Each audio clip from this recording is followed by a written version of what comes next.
안녕하세요. 저는 50대 후반의 평범한 할머니로 살아가고 있는 여자입니다. 아니, 평범하다고 하기엔 좀 특별한 사연이 있죠?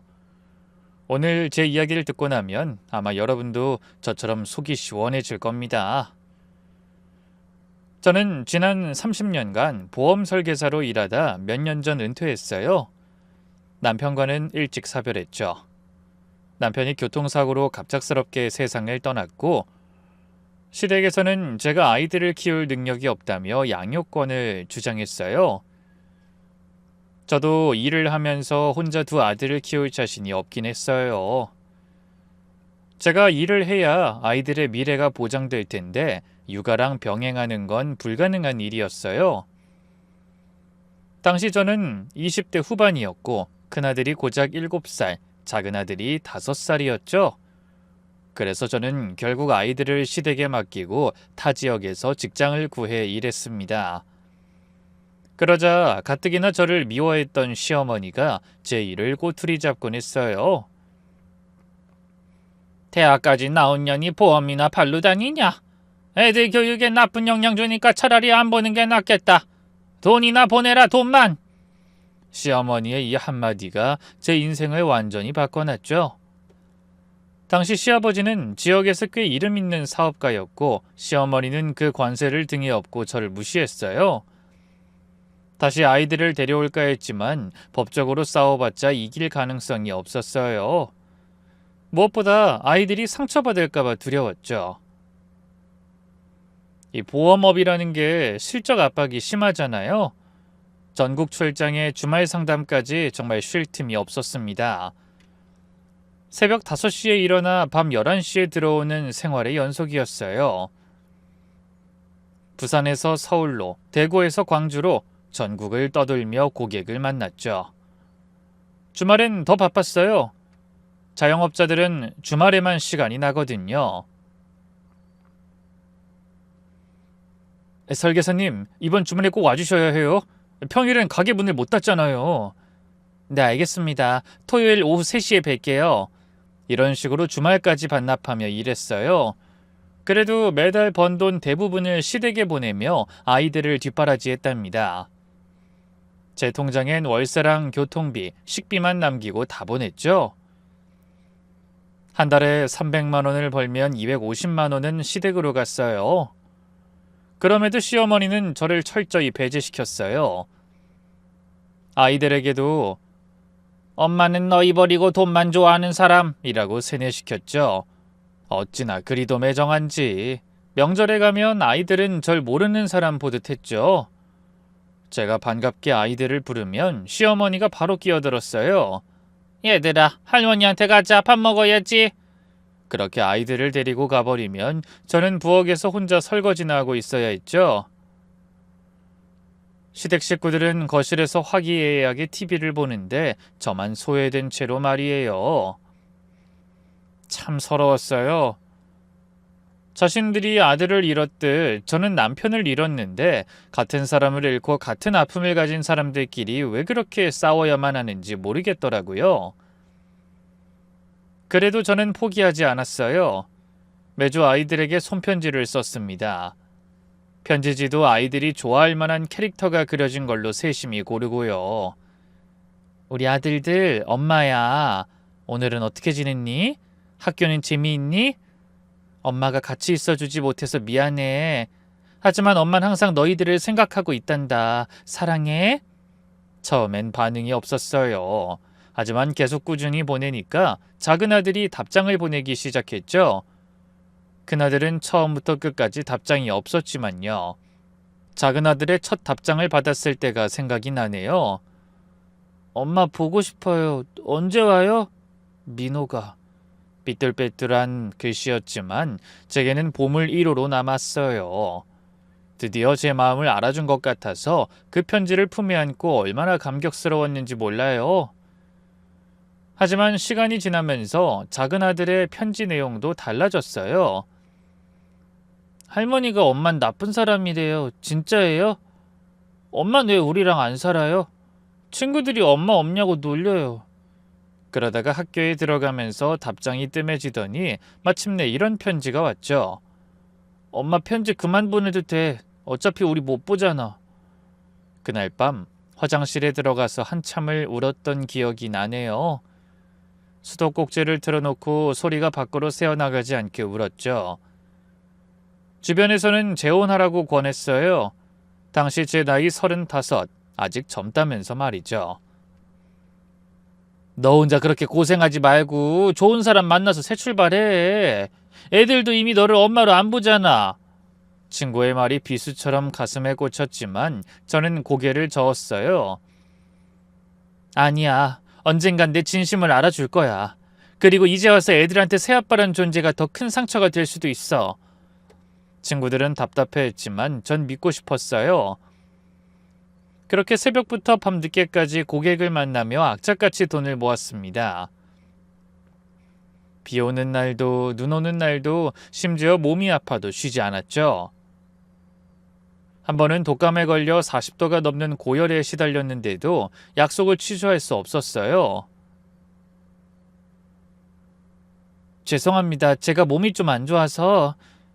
설계사님 오늘 계약하기로 했잖아요. 못 오시면 다른 회사로 갈 거예요. 결국 링거를 맞고 일어나서 고객을 만나러 갔죠. 그런 날이 한두 번이 아니었어요. 하늘이 제 노력에 보답해줬는지 다행히도 보험 실적은 늘 상위권이었어요. 지점에서도 지역에서도 전국에서도 순위권을 놓치지 않았죠. 그만큼 돈도 많이 벌었고요. 하지만 그때도 그 돈의 대부분은 시댁으로 또 아이들에게로 갔습니다. 그렇게 거의 20년에 가까운 세월이 흘렀습니다. 어느덧 아이들은 성인이 되었고 시간이 지나 각자 직장을 구했죠. 큰아들은 공무원 시험에 합격했다는 소식을 들었고 작은아들은 중견기업에 취직했다는 얘기를 전해 들었어요. 시어머니를 통해서 말이죠. 내 손주들 다 잘 자랐지. 내가 잘 키운 덕분이지만 이게 끝이 아니다. 결혼까지 시켜야 하지 않겠니? 돈 빠짐없이 보내렴. 시어머니의 자랑이 비수처럼 아팠지만 그래도 아들들이 잘 되었다는 게 다행이었어요. 그런데 아들들이 직장을 얻은 직후 시아버지와 시어머니가 2달 차이로 돌아가시고 만 겁니다. 시어머니는 특히 췌장암 말기 판정을 받고 3개월 만에 급하게 세상을 떠나셨죠. 그렇게나 미워했지만 어쨌든 제 자식들을 봐준 분이니 마음이 아프긴 하더라고요. 장례식장에서 오랜만에 아들들을 만났는데 키가 훌쩍 크고 어른이 된 모습에 가슴이 뭉클했어요. 큰아들은 큰 키에 든든한 체격이었고 작은아들은 날씬하지만 똑똑해 보였어요. 엄마, 작은아들이 먼저 다가와 인사했죠. 어색했지만 그래도 너무나 반가웠습니다. 하지만 큰아들은 멀찍이 서서 고개만 까딱하더라고요. 장례식이 끝나고 식사 자리에서 제가 조심스럽게 제안했어요. 이제 할머니가 안 계시니까 우리 자주 만나자. 그동안 못했던 얘기도 하고. 가족은 이제 우리뿐이잖니. 작은아들이 먼저 반응했습니다. 좋아요, 엄마. 저도 사실 그러고 싶었어요. 형, 우리 엄마랑 밥이라도 자주 먹자. 그러자 큰아들이 동생을 째려보더니 차갑게 말했죠. 엄마, 우리 이제 각자 사는 게 바쁘니까 부담 갖지 마세요. 굳이 노력 안 하셔도 되고 그냥 편하게 사세요. 아들아, 아직도 마음이 안 풀린 거야? 엄마가 그동안 미안했어. 이제라도. 됐어요. 과거 일은 과거일 뿐이에요. 저희는 잘 살고 있으니까 신경 쓰지 마세요. 마치 남처럼 선을 긋는 큰아들의 모습에 가슴이 무너져 내렸지만 그럼에도 저는 포기할 수 없었어요. 아이들이 제 사는 이유였으니까요. 그래도 엄마가 그동안 너희들한테 못해준 게 너무 많아서. 제가 가방에서 봉투를 꺼내려 하자 큰아들이 손사래를 쳤어요. 제발 좀 돈으로 해결하려고 하지 마세요. 우리가 거지도 아니고. 아니 그게 아니라. 형, 엄마한테 너무하는 거 아니야? 작은아들이 나서자 큰아들이 더 짜증을 냈죠. 야, 우리 키운 건 할머니야. 엄마는 그냥 돈만 보낸 사람이고. 할머니 장례식장에서 그러고 싶어? 그래도 엄마는 엄마잖아. 넌 어렸을 때부터 쓸데없는 정이 많아서 문제라니까. 형제가 싸울 것 같아서 급히 말렸어요. 그만해. 너희들 마음 이해한다. 천천히 시간을 갖자. 제가 밖으로 나가는데 작은 아들이 붙잡더군요. 엄마, 형은 원래 고집이 세잖아요. 시간 지나면 나아질 거예요. 작은 아들의 위로가 고마웠지만 큰아들의 차가운 시선은 잊히지 않더군요. 그 후로 한 달에 한 번씩 만나기로 약속했어요. 물론 큰아들은 바쁘다는 핑계로 자주 빠졌지만 작은 아들은 꼬박꼬박 나와줬죠. 큰아들이 나온 날이면 만남이 늘 어색했어요. 제가 비싼 레스토랑을 예약하고 백화점에서 선물을 사들고 가도 대화는 이어지지 않았죠. 밥은 잘 먹고 다니니? 네. 회사는 어때? 힘들진 않고? 괜찮아요. 뭐 필요한 거 없어? 뭐든 사줄게. 없어요, 그런 거. 마치 면접을 보는 것 같은 딱딱한 분위기. 저도 답답했지만 뭘 어떻게 해야 할지 몰랐어요. 20년이 넘는 공백을 메우기엔 제가 너무 서툴렀던 거죠. 그럴 때마다 작은 아들이 애써 분위기를 띄우려 했어요. 엄마, 저 이번에 승진했어요. 과장 됐거든요. 아이, 정말? 축하해. 우리 아들 대단하네. 형도 작년에 승진했는데 엄마한테 말 안 했죠? 큰아들은 동생을 째려보며 짜증을 냈어요. 왜 쓸데없는 얘기를 해? 쓸데없다니, 엄마한테 하는 건데. 그만해. 우리 밥이나 먹고 어서 가자. 나 다음 약속 있어. 큰아들은 늘 그랬어요. 시계만 보고 빨리 자리를 뜨려고만 했죠. 그래도 저는 포기하지 않았습니다. 아들들의 생일이면 케이크를 들고 찾아갔고 명절에는 음식을 잔뜩 만들어 보냈죠. 엄마, 이렇게 많이 보내지 마세요. 어차피 다 못 먹어요. 큰아들은 음식도 부담스러워했지만 그래도 받긴 받았어요. 작은 아들은 고맙다며 가끔 회사 근처로 저를 불러 점심을 같이 먹기도 했고요. 그러던 어느 날 큰아들에게서 전화가 왔습니다. 큰아들이 먼저 전화한 건 정말 오랜만이었죠. 엄마, 저 결혼해요. 뭐? 정말? 느닷없는 소식에 놀랐지만 한편으로는 기뻤어요. 드디어 아들이 먼저 연락을 해준 거니까요. 언제? 신부 될 사람은 어떤 아이니? 은행원이에요. 다음 주에 상견례 하려는데 엄마 시간 되세요? 아이, 그래, 가야지. 아이고, 우리 아들 장가를 가는구나. 전화를 끊고 나서 눈물이 났어요. 드디어 아들이 저를 필요로 하는구나. 가족으로 인정해 주는구나 싶어서요. 상견례 날을 위해 미용실에 가서 머리도 새로 하고 단정한 원피스도 샀어요. 오랜만에 들뜬 마음으로 준비했죠. 상견례 장소는 어느 한식당이었어요. 먼저 도착해서 기다리고 있는데 아들이 예비 며느리와 함께 들어왔죠. 며느리들 아이는 첫눈엔 예쁘고 단정했지만 뭔가 계산적인 눈빛이 느껴졌달까요? 제 편견일 수도 있지만 왠지 마음이 편하진 않았어요. 어머님 안녕하세요. 정유진입니다. 어서 와요. 반가워요. 악수를 하는데 손이 차갑더라고요. 얼굴도 미소는 지었지만 눈은 웃지 않는 그런 느낌. 전체적으로 뭔가 불편한 느낌이었습니다. 자리에 앉고 이런저런 이야기를 하는데 예비 며느리가 갑자기 이런 말을 했어요. 어머님은 혼자 사신다고 들었어요. 승주 씨가 어릴 때부터 못 봐서 정이 없다고 했었는데. 순간 무슨 말을 해야 할지 몰랐어요. 아들이 제 얘기를 그렇게 했다는 게 너무 아팠거든요.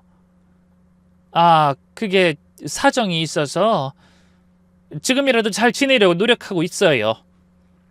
아, 네, 그러시군요. 그리고는 대화가 뚝 끊겼어요. 며느리들 아이는 계속 밥만 먹고 아들은 어색하게 웃기만 하고 사돈될 분들과도 이야기를 나누었는데 며느리 아버지는 직장인이라고 했고 어머니는 전업주부라고 하더군요. 그래요. 며느리 눈엔 확실히 제가 초라해 보였을 거예요. 아드님이 공무원이시라고요? 좋은 직업이네요. 네, 그렇습니다. 어머님은 뭐 하시나요? 저는 보험 설계사 일 오래 했어요. 아, 그 아 하는 소리에 저는 무시를 느꼈어요. 표정도 미묘하게 변하더라고요. 식사가 끝나고 혼수 얘기가 나왔어요. 저희는 예단임을 다 생략하고 간단하게 하려고요. 요즘 트렌드가 그렇잖아요? 며느리 어머니가 먼저 말했어요. 네, 좋습니다. 젊은 사람들 뜻대로 하죠. 저의 뜻도 같다고 답했습니다. 그런데 집 얘기가 나오자 분위기가 달라졌어요. 그 신혼집은 매매로 시작하려고 하는데 요즘 아파트 값이 너무 올라서. 며느리 아버지가 운을 뗐어요. 저는 아들을 봤죠. 아들은 제 눈을 피했어요. 그래도 어떻게든 해야죠. 아이들이 알아서 잘할 겁니다. 제가 그렇게 말하자 며느리가 끼어들었어요. 어머님은 도와주실 여력이 안 되시나 봐요? 친정에서는 혼수 준비하는데. 은근히 압박하는 말투였어요. 이미 제가 모르는 어떤 이야기가 오간 것 같더라고요. 아마도 아들이 집을 해오겠다고 했고 며느리가 혼수를 준비해 오기로 한 것 같았어요. 저를 은근히 무시했으면서 집 문제를 떠넘기다니 참 너무한 사람들이었죠. 상견례가 끝나고 아들과 따로 만났어요. 네, 엄마, 사실 부탁이 있어요. 뭔데 말해봐. 집 구입 자금이 좀 부족해서 2억 정도 도와줄 수 있어요? 아들이 처음으로 제게 도움을 청한 거였어요. 다행히도 제가 여태껏 이때를 위해 모아둔 돈이 있었거든요. 전 망설임 없이 대답했습니다. 그래, 엄마가 준비할게. 진짜요? 엄마 정말 고마워요. 아들이 환하게 웃는 모습을 보니 정말 행복했어요. 드디어 처음으로 엄마 역할을 제대로 하는 것 같았거든요. 대신 이 얘기는 유진이한테 비밀로 해줘. 괜히 자존심 상할 수 있으니까. 네가 점수 딸 겸 준비해 뒀었다고 해. 알았어요. 제가 모아둔 돈이 있다고 할게요. 결혼 준비는 순조롭게 진행되는 것 같았어요. 저는 들뜬 마음으로 하객 명단을 작성했죠. 친정 식구들, 오랜만에 만날 친구들, 보험이라면서 친해질 동료들 한 50명 정도는 부를 수 있을 것 같더라고요. 그런데 결혼식 일주일 전 며느리에게서 전화가 왔어요. 어머님, 좌석 배치 때문에 연락드렸어요. 무슨 일이니? 저희가 계산해보니까 어머님 쪽 하객이 너무 적으실 것 같아서요. 시댁 하객 자리를 친정 쪽으로 좀 돌려도 될까요? 뭐? 내가 부를 사람이 적다니 나도 50명은 부를 건데. 50명이요? 진짜로요? 어머님이 아는 분이 그렇게 많으세요? 무시하는 말투에 화가 확 났어요. 그게 무슨 말이니? 내가 그동안 일하면서 만난 사람이 얼마나 많은데. 아니, 제 말은 그게 아니라 어차피 다 안 오실 것 같아서요. 그리고 아버지 회사에서 임직원들이 많이 오셔서 자리가 부족해요. 그래서 시댁 자리를 친정으로 쓰게 해주세요. 어차피 비는 자리 놔두는 것보다 낫잖아요. 유진아, 내 아들 결혼식인데 부모 자리도 제대로 없다는 게 말이 되니? 내가 채운다고 했잖아. 처음으로 목소리를 높였어요. 정말 화가 났거든요. 어머니, 왜 그렇게 예민하게 구세요? 그냥 자리 배치 문제잖아요. 효율적으로 하자는 거예요. 효율? 네가 지금 시어머니한테 하는 짓은 이게 맞고? 알겠어요. 그냥 원래대로 할게요. 근데 어머님도 너무하시네요. 결혼 준비하느라 예민한 사람한테. 전화를 끊고 나서 한참을 열을 식혀야 했어요. 아들에게 전화했지만 아들은 중간에서 이러지도 저러지도 못하고 있었죠. 엄마, 걔가 요즘 스트레스를 많이 받아서 그래. 이해해줘. 넌 유진이가 네 엄마한테 하는 행동이 괜찮아 보이니? 아니, 그게 나도 어떻게 해야 할지. 한심했지만 그래도 아들이니까 이해하려고 했습니다. 결혼식 날이 왔어요. 정말로 시댁 좌석은 구석에 배치돼 있었죠. 제 자리는 맨 앞이었지만 신랑 측 자리가 입구에서 한참 떨어진 기둥 뒤에 가려진 자리였어요. 제 친구들이 도착해서 자리를 찾는데 다들 어이없어 했어요. 어머, 이게 뭐야? 우리 자리가 왜 여기야? 그러니까 이건 좀 아니지 않어? 저는 얼굴이 화끈거려서 아무 말도 할 수 없었어요. 그냥 웃으면서 미안해, 그렇게 됐어. 우선 앉아 라고만 했죠. 식이 시작되고 주례사를 하는데 주례 선생님이 이런 말씀을 하시더라고요. 신랑은 어려서부터 할머니 손에서 자라 부모의 정을 모르고 컸지만 가슴이 찢어지는 것 같았어요. 제가 부모가 아니라는 건가요? 돈만 보낸 사람은 부모도 아닌 건가요? 어떻게 그런 문구를 넣을 수 있을까요? 결혼식을 진행하는 내내 저는 그저 구경꾼이었어요. 사진 촬영할 때도 하객들과 인사할 때도 저는 없는 사람 취급을 받는 것 같았어요. 매 순간이 뻘쭘하고 괴로웠습니다. 피로연이 끝나고 하객들이 돌아간 후 며느리가 저한테 와서 말했어요. 어머님 수고하셨어요. 저희는 이제 공항으로 가야 해서요. 그래, 신혼여행 잘 다녀와. 네, 시간 되면 연락드릴게요. 신혼여행에서 돌아온 후 안부 전화 한 통 없었어요. 그래도 예의상 잘 돌아왔다고 연락은 해줄 줄 알았는데 게다가 모습도 코빼기도 안 비추더라고요. 엄마 미안해. 그 와이프가 친정에 가자고 해서. 그래, 친정도 가야지. 다음에 와. 하지만 다음은 없었어요. 설날도 추석도 심지어 제 생일에도 연락 한 통 없었죠. 그러던 중 작은 아들이 전화를 했어요. 엄마, 형수가 임신했대요. 뭐? 정말? 기뻤어요.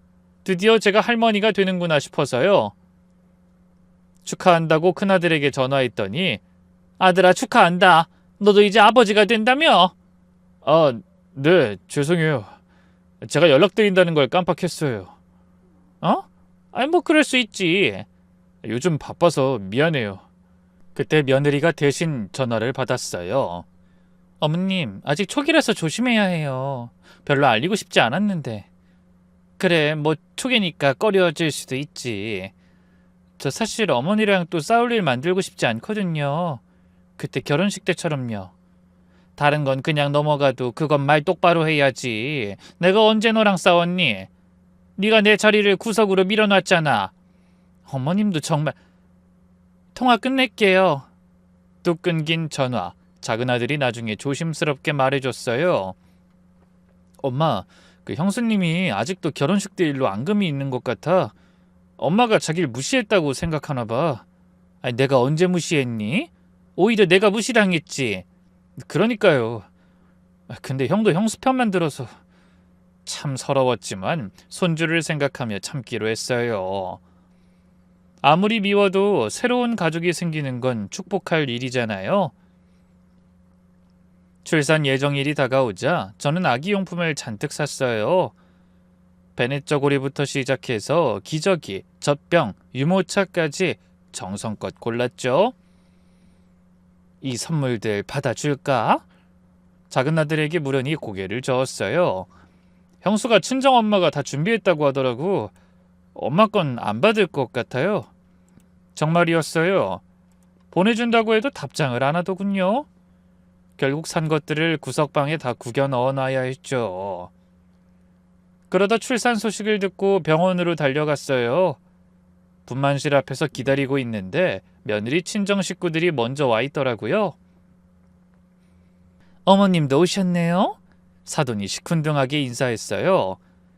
아기가 태어나고 병실로 옮겨진 후에야 들어갈 수 있었어요. 어머님 오셨어요? 며느린 피곤한 표정으로 저를 맞았죠. 아기가 보고 싶어서. 유진이 너 몸은 좀 괜찮니? 네, 잠깐만 보세요. 산후조리원 가야 해서. 신생아실 유리창 너머로 본 손주는 정말 천사 같았어요.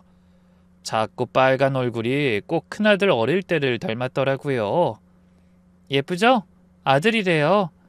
그러네, 정말 예쁘구나. 이름은 정했니? 친정아버지가 지어주시기로 했어요. 그래, 고생했어. 몸조리 잘하고. 네. 아, 어머님. 산후조리원은 친정 식구만 오기로 했어요. 아기도 예민할 때라서요. 그래, 알았어. 서운했지만 다른 말은 하지 않았습니다. 시간이 지나면 나아질 거라고만 생각했네요. 하지만 시간이 지나도 달라지는 건 없었어요. 100일 잔치가 다가왔는데 역시나 초대받지 못했죠. 친정 식구끼리 조촐하게 한데 작은 아들이 미안해하며 전했어요. 아기 사진이라도 받고 싶었지만 그것도 여의치 않았어요. 요즘 아기 사진 함부로 보내면 안 된대요. 조심해야 한대요. 큰아들의 변명이 참 궁색했죠. 그렇게 1년이 흘렀어요.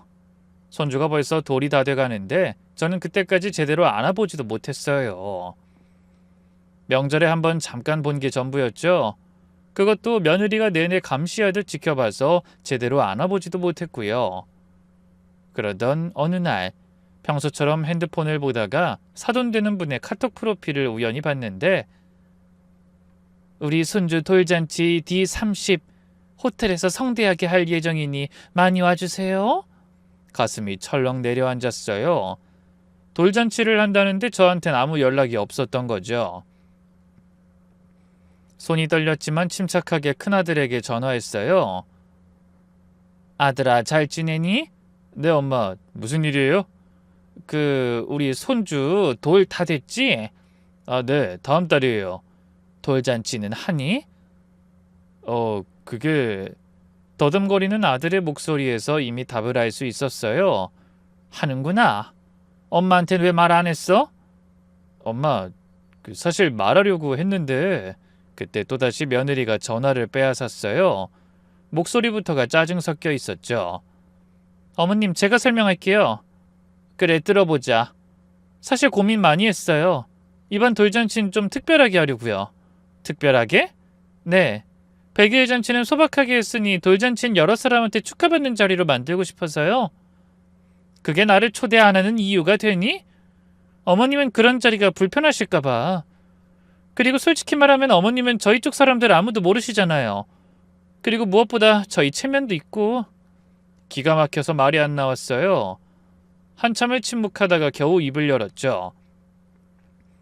그래도 내가 할머니인데 손주 돌잔치에 할머니가 빠지는 경우가 있니? 생각해 볼게요. 생각은 무슨... 됐다, 알았어. 전화를 끊고 나서 눈물이 하염없이 흘렀어요. 작은 아들에게 전화했어요. 민호야, 형 돌잔치 하는 거 알고 있었니? 네, 엄마. 저도 어제 들었어요. 형수가 엄마 초대 안 했다면서요. 나도 이제 필요 없나 봐. 엄마, 너무 상심하지 마요. 제가 형한테 얘기해 볼게요. 아니야, 그냥 놔둬. 억지로 가고 싶지 않아. 초대받지 못한 곳에 가는 건 자존심이 허락하지 않는다. 너 혼자 잘 다녀와.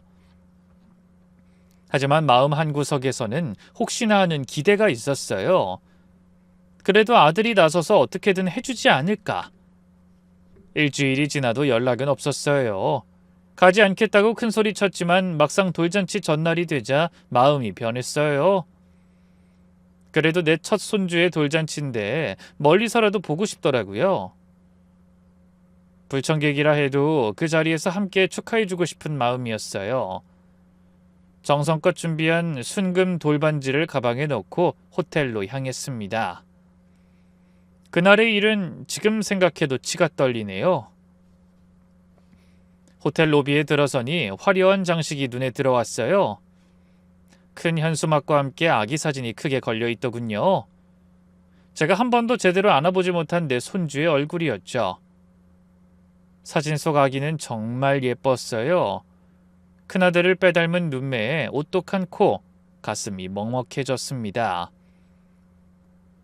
실례합니다. 돌잔치 하객이신가요? 젊은 직원이 정중하게 물어왔어요. 네, 근데 제 이름이 명단에 없을 수도 있어요. 저는 아기 할머니인데. 아, 신랑 어머님이시군요. 잠시만요. 직원이 태블릿을 확인하더니 당황한 표정을 지었어요. 명단을 위아래로 스크롤하며 제 이름을 찾았지만 역시나 없었나 봐요. 죄송합니다만 명단에 성함이 없으신데요. 혹시 신부 측 어머님이신가요? 아니에요. 그럼 그냥 갈게요.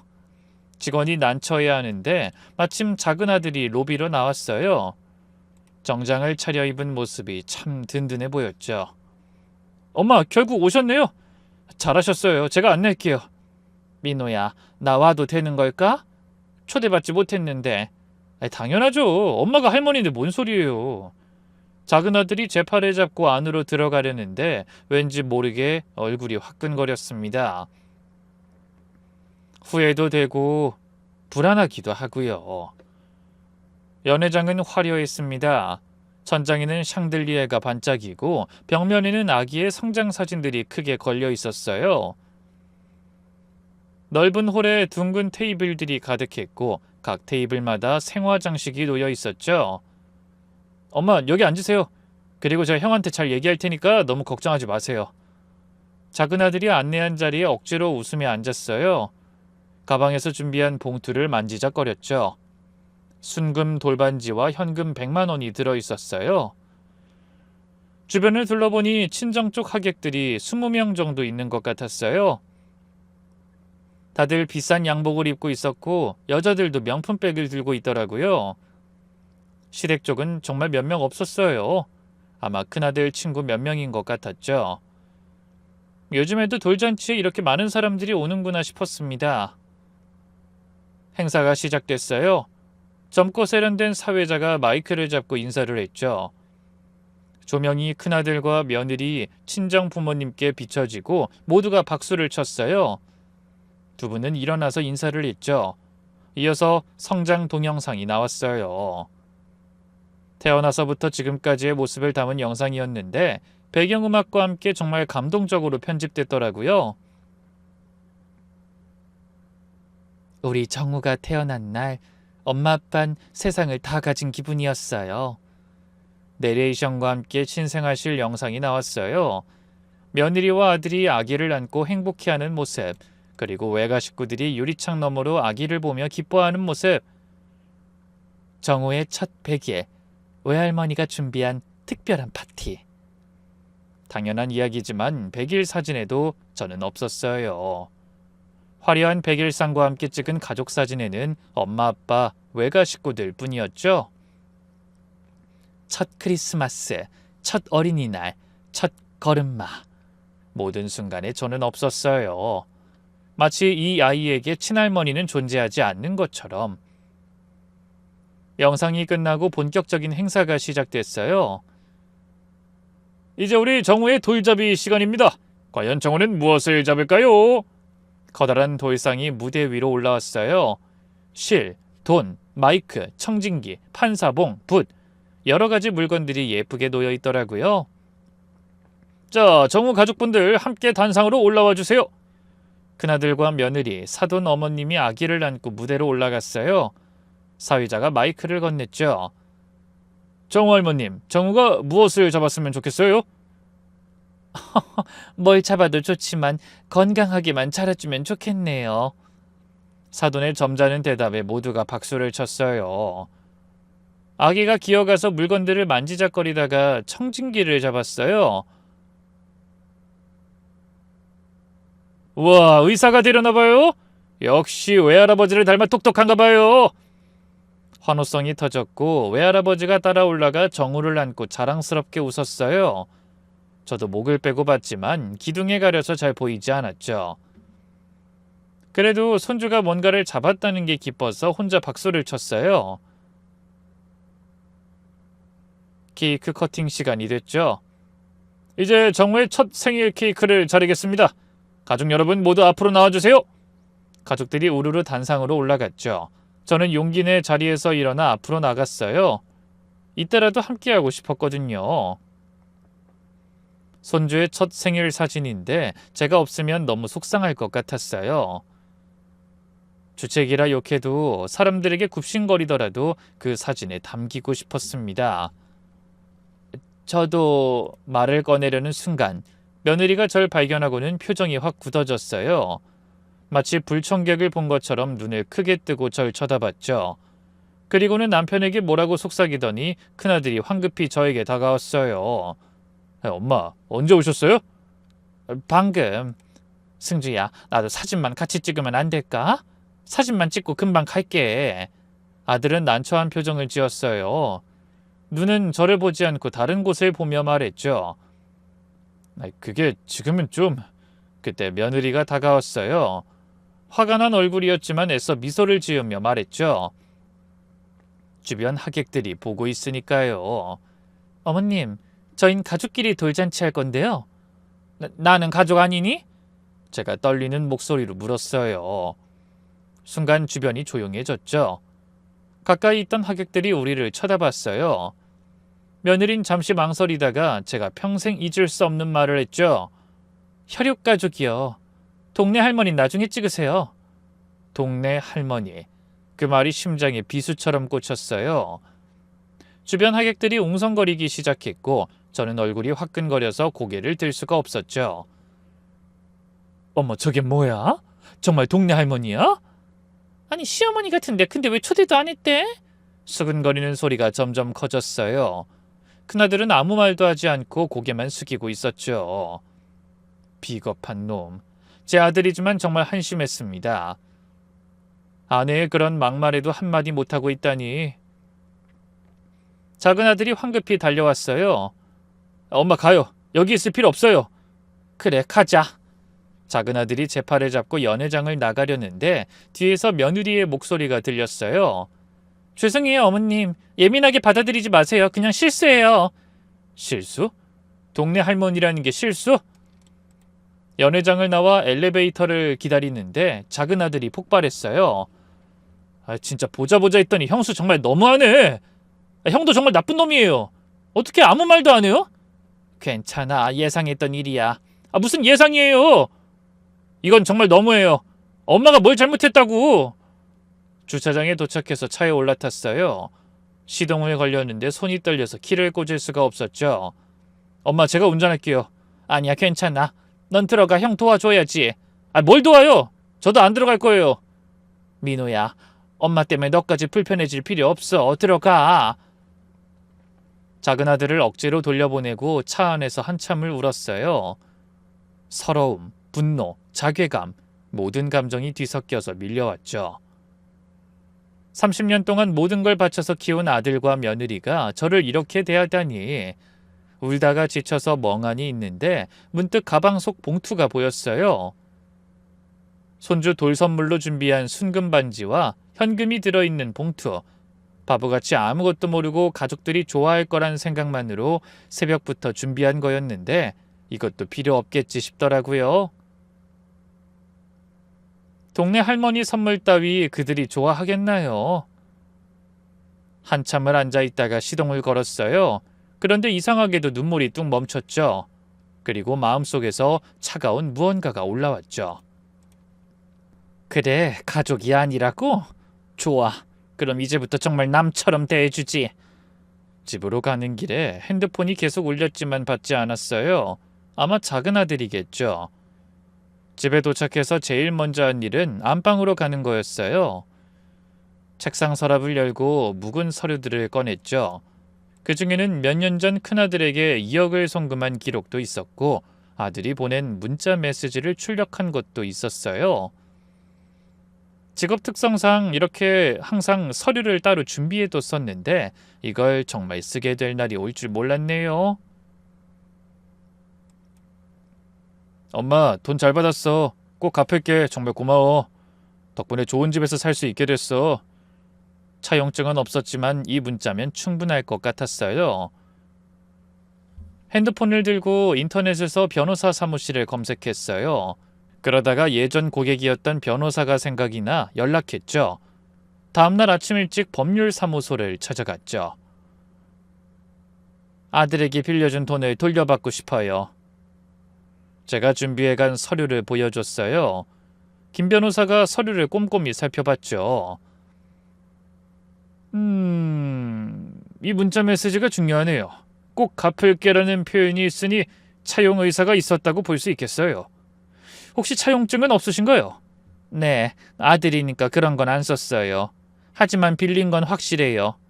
집 구입 자금이 부족하다고 해서 빌려준 거거든요.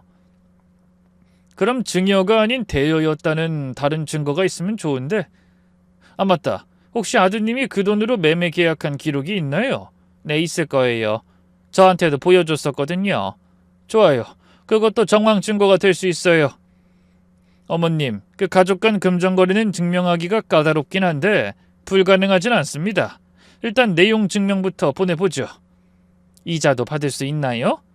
법정 이자인 연 5%는 청구 가능합니다. 2억에 대한 5년치 이자면... 김 변호사가 계산기를 두드렸어요. 그럼 대략 2억 5,500만 원 정도 되네요. 거기에 소송 비용까지 하면 3억 가까이 될 겁니다. 좋아요. 진행해 주세요. 근데 정말 하실 건가요? 가족 간의 소송은 큰 각오가 필요합니다. 가족이 아니래요. 제가 그냥 동네 할머니래요. 그럼 남인이 돈 받아야죠. 김 변호사가 제 표정을 보더니 더 묻지 않았어요. 알겠습니다. 일단 내용 증명부터 보내고 반응 봐서 소송 진행하겠습니다. 네. 그리고 한 가지 더 있어요. 제 전 재산을 둘째 아들에게만 상속하는 유언장을 작성하고 싶어요. 가능할까요? 물론입니다. 유류분이 있긴 하지만 그것도 최소화할 수 있는 방법이 있어요. 그렇게 모든 법적 절차를 시작했어요. 저의 복수도 시작됐죠. 며칠 후 내용 증명이 아들에게 전달됐나 봐요. 큰아들에게서 전화가 왔죠. 그렇게 연락 좀 달라고 할 땐 뜸하더니 득달같이 전화하는 거 보면 정말 급했나 봐요. 엄마 이게 뭐예요? 3억을 갚으라니? 왜?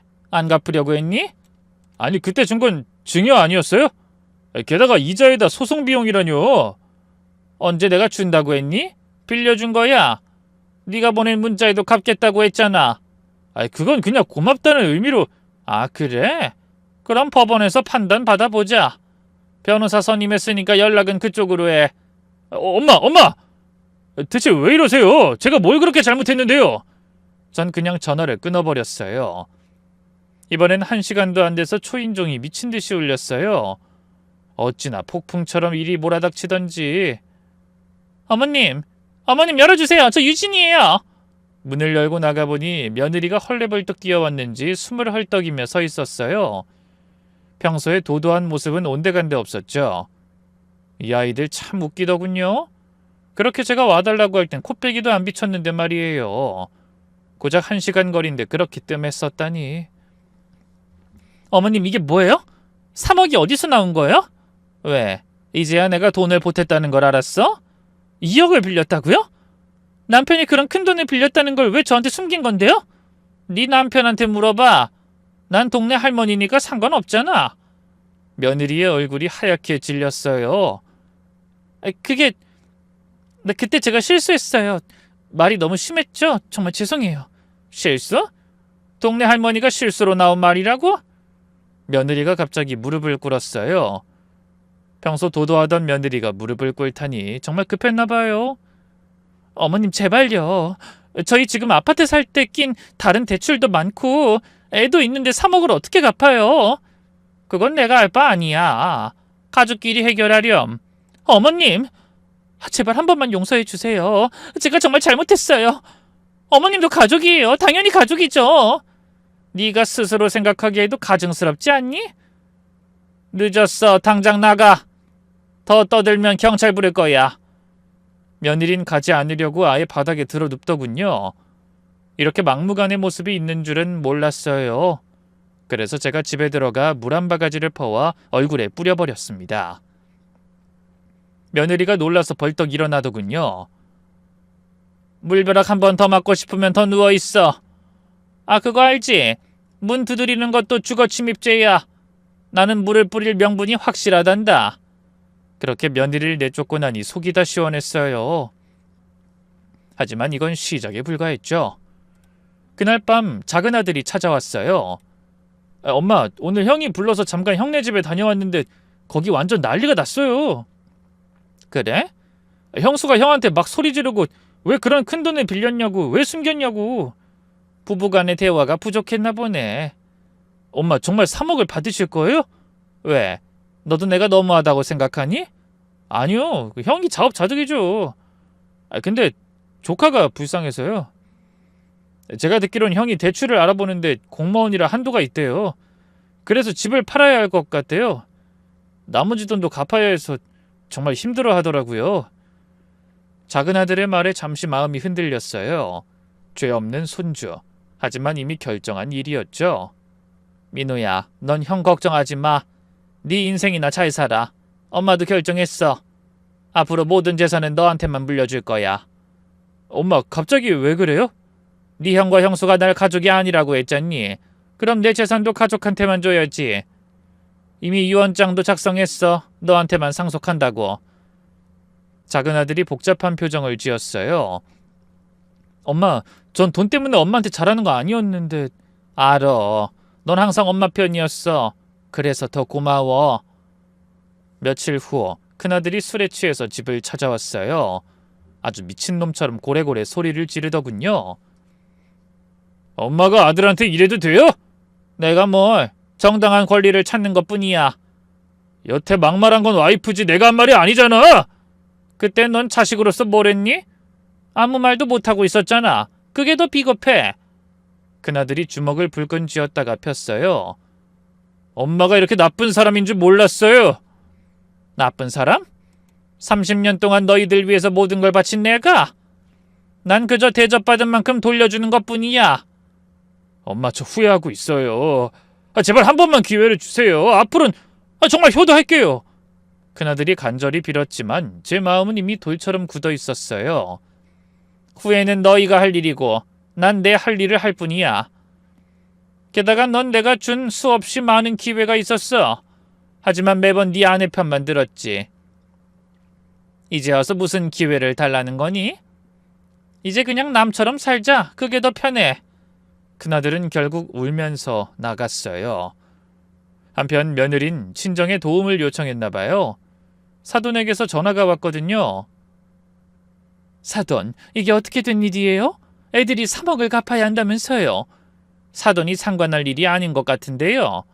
아니 그래도 사돈 간에 우리 딸이 철없이 굴었다면 제가 대신 사과드릴게요. 사돈인 걸 알면 돌잔치라도 초대하셨어야죠. 이제 와서요? 사과한다는 것도 너무 염치가 없네요. 그럼 어떻게 해야 하죠? 3억은 너무 큰 돈이에요. 애들이 감당할 수 없어요. 저희도 여유가 없는데. 그럼 저도 어쩔 수 없네요. 끊을게요. 전화를 끊고 나니 속이 뻥 뚫릴 만큼 시원했어요. 그러던 중 작은 아들이 결혼한다는 소식을 전해왔죠. 엄마, 저 결혼하려고요. 안 그래도 올해 안에 하려고 했는데 형일 때문에 시기가 좀... 정말? 네 결혼은 별개의 일이지. 언제부터 만난 거야? 3년 됐어요. 이번 주에 인사드리러 갈게요. 그래, 꼭 데려와. 그렇게 주말에 작은 아들이 여자친구를 데려왔어요. 인상부터 달랐어요. 단정하면서도 따뜻한 느낌의 아가씨였죠. 어머님 안녕하세요. 어서 와요. 반가워요. 차를 마시며 이런저런 이야기를 나눴어요. 그간 큰아들의 연락에 시달려서 정신이 없었는데 오랜만에 평화가 찾아온 듯 했죠. 어머님, 민호 씨가 어머님 이야기 정말 많이 했어요. 어머님이 얼마나 고생하셨는지, 얼마나 강인하신 분인지 정말 존경스러워요. 아이고, 별것도 아닌 걸 가지고. 아니에요. 혼자서 두 아들 뒷바라지 하시느라 얼마나 힘드셨어요. 저희 어머니도 혼자 저를 키우셨거든요. 그래서 더 잘 알아요. 그 아이의 말에 마음이 따뜻해졌어요. 어머님, 저 약속 드릴게요. 민호 씨와 결혼하면 어머님을 진짜 어머니처럼 모실게요. 자주 찾아뵙고 함께 시간도 보내고. 고마워요.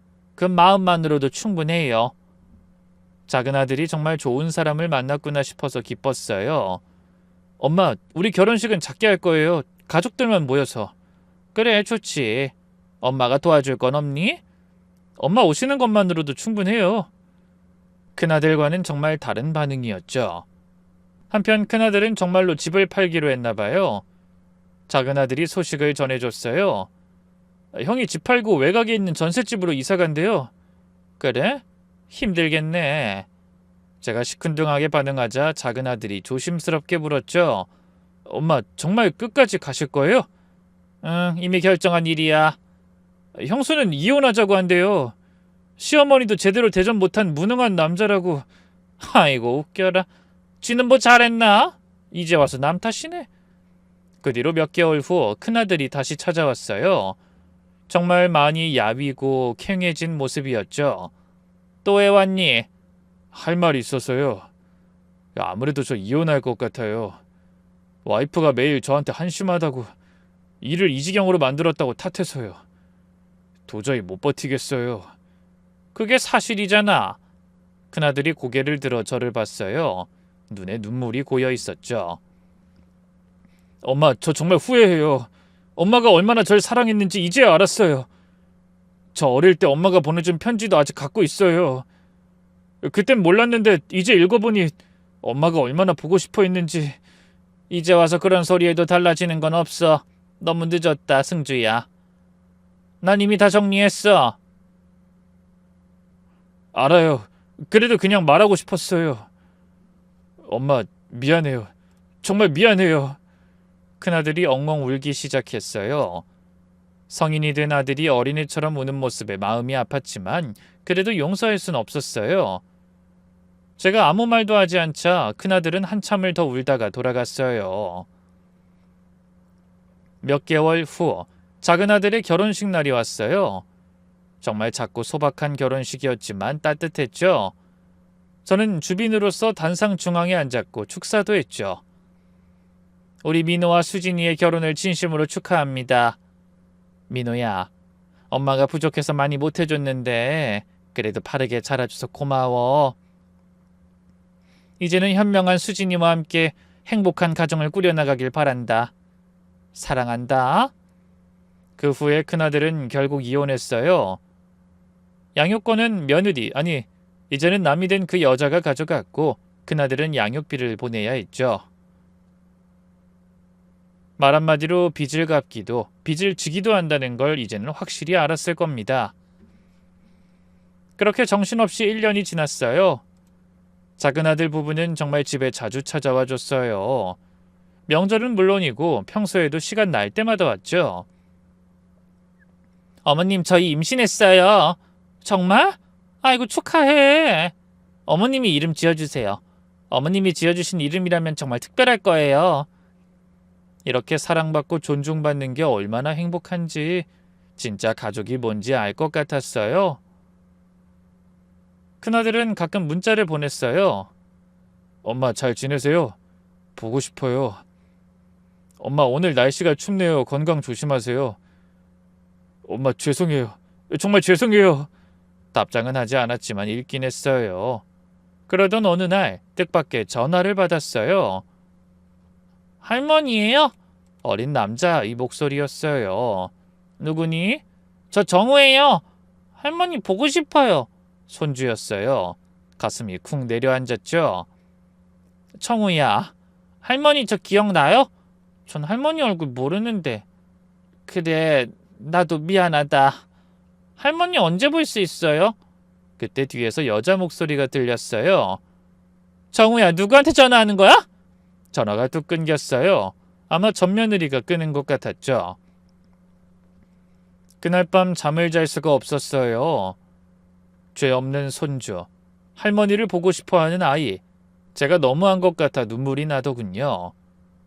그 양가 감정을 어떻게 설명해야 될까요? 아마 전 통쾌함과 죄책감을 평생 가져가야겠죠? 그 사이 작은아들의 아이가 태어났고 저는 진짜 가족을 얻게 되었습니다. 그 후 큰아들은 재혼했다고 들었어요. 작은아들이 전해준 소식이었죠. 형이 재혼했대요. 착한 사람이래요. 그래, 잘 됐네. 엄마, 그러니까 이제 형 용서해주면 안 돼요? 형 정말 많이 변했어요. 예전 같지 않아요.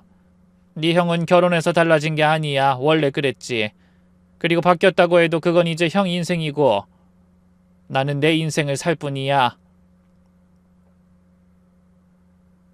어느 날 집 앞에서 누군가를 만났어요. 이제는 초등학생이 된 손주 정우였죠. 할머니! 아이가 절 알아보고 달려왔어요. 정우? 너 정우니? 할머니 보고 싶었어요. 아이를 안아주고 싶었지만 망설여졌어요. 누구랑 왔니? 아빠요, 저기 있어요. 멀리 큰아들이 서 있었어요. 많이 야위었지만 전보단 편안해 보였어요. 엄마. 왜 왔어? 정우가 할머니 보고 싶다고 해서. 죄송해요. 그냥 갈게요. 할머니 가지 마요. 정우가 제 손을 잡았어요. 작고 따뜻한 손이었죠. 결국 아이를 달래서 돌려보냈어요. 집에 들어와서 한참을 생각했어요. 분노와 복수심으로 몇 년을 살았는데 이젠 그 모든 게 피곤했어요. 그래서 작은 며느리 수진이와 차를 마시며 이야기했죠. 어머님, 뭔가 고민이 있으세요? 사실은 모든 이야기를 했어요. 수진이는 조용히 들어줬죠. 어머님, 이제 그만 용서하세요. 분노를 품고 사는 것도 힘드실 거예요. 이제 내려놓으세요. 어머님은 이미 충분히 보여주셨어요. 어머님이 얼마나 대단한 분인지, 무시하면 안 되는 분인지 이젠 어머님 자신을 위해서 용서하세요. 수진이의 말이 마음에 와닿았어요. 며칠 후 큰아들에게 문자를 보냈죠. 정우 데리고 와, 밥 먹자. 답장이 바로 왔어요. 언제 가면 돼요? 그렇게 몇 년 만에 큰아들과 제대로 된 식사를 했죠.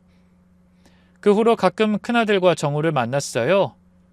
완전히 예전으로 돌아갈 순 없지만 조금씩 관계를 회복해 나갔죠. 전 며느리는 다시 재혼한 남편과 결국 또 이혼했다고 들었어요. 결국 돈만 보고 결혼했다가 실패한 거였죠. 이젠 더 이상 원망하거나 미워하진 않았어요. 그저 남의 일일 뿐이었죠. 지금 저는 행복해요. 작은아들 가족과 자주 만나고 큰아들과도 조금씩 관계를 회복하고 있어요. 무엇보다 손주들이 있어서 기뻐요. 돌이켜보면 그 일이 없었다면 전 계속 무시당하며 살았을 거예요. 전 늘 저의 지난 상황과 죄책감 때문에 고개 숙여 사는 게 익숙했던 사람이니까요. 그런데 며느리의 동네 할머니라는 그 한마디가 저를 깨어나게 했죠. 더 이상 무시당하지 않는 사람으로, 당당한 어머니로, 진짜 가족이 누구인지 아는 사람으로. 여러분, 가족이라고 다 가족이 아니에요. 피로 이어졌다고 다 가족이 아니에요.